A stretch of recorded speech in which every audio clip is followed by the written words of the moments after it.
What really grinds your gears? What really gets your goat up? What upsets me? Is it more people just being like idiots, like full blown idiots, and like not believing in Jesus and shit, or is it like people No, that no. make you bang your head against the wall when they're like defeating your arguments and shit like that, or is it Well, the I have. perception Right. that you won't engage with people? I mean, what's the worst thing that's came out of Google Plus rather than Pal Talk? Well, that's not an experience that I've ever had yet. Maybe in the future that's A something. bad experience. No, I'd like to finish my statement. That's not an experience that I've had of somebody defeating my arguments. Probably the most frustrating experience I have is when, not so much when somebody might be, let's say, a strong opponent, but when somebody is utterly incoherent, but they have no realization that they are. Let's say, like for What about example, over talking? Is that can be quite annoying on Google Plus? yes, it can be. It absolutely can be. And I wasn't doing that. I wasn't doing that to be a douche or anything. I just thought that one must be different because that happens quite a lot. That seems That to get you doesn't irked. only when it's deliberate and overt. Mm. Muting's bad. The muting's not good. Hmm. Yeah.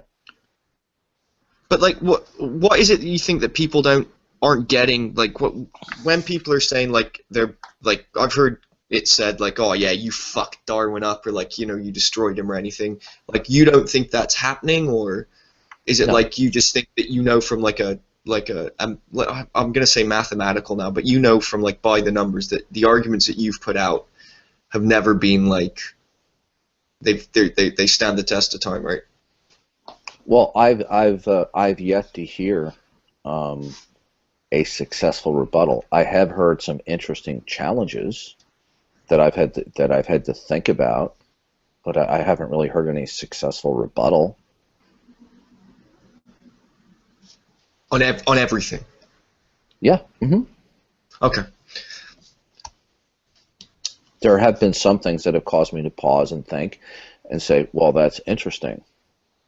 Like, for example, people who throw out the falsification criterion, or people who throw out verificationism. You know,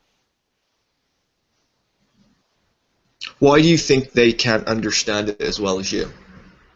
it's not that they don't understand. They're in my worldview, they're in full-blown rebellion against God. Oh, so it's not about them just being wrong, it's they're wrong, but they're doing it for the purpose of rebellion. Yeah, they are purposely rebelling against God.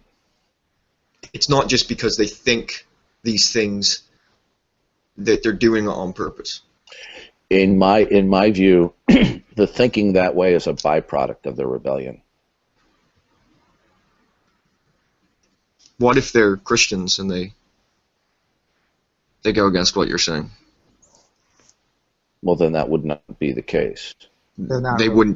wouldn't be Christians, or No, they because you see, no, because you see, Romans 1 is explicit that all men are in rebellion against God until they come into repentance. Now, if a Christian disagrees on a particular issue, it might indicate rebellion, but it may not. It may be an honest difference of opinion. But only if a Christian, not anyone else. Not in the case where somebody says that there is no God, or they don't know that there is a God, because they would contradict God themselves. It must be incredibly frustrating then.